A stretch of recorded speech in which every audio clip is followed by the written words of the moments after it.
Obitelj Ćorić naočale nosi već godinama. Na njih jako paze jer im kućni budžet ne dozvoljava česte promjene naočala. Ipak, ova je godina takva da svoje naočale mijenjaju za nove. Optika koju su već godinama vjerni nudi bezbroj prekrasnih okvira i obitelj Ćorić je neodlučna. Ali tu je gospodin Vidić, ljubazni djelatnik optike koji će im ponuditi okvire i stakla baš po njihovoj mjeri.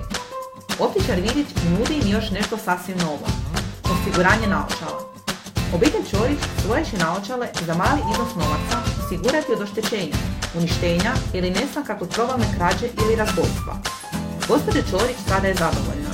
Sljedeći put kada njihov ljubimac Floti pregrize naočale koje je stavila na stolu, ona se neće brinuti. U optici će dobiti baš iste takve. Osiguranje naočala možete pronaći samo u najboljim optikama. Za obavijesti o indikacijama, mjerama opreza i nuspojavama, kao i u najboljim optikama, kontaktirajte svog brokera.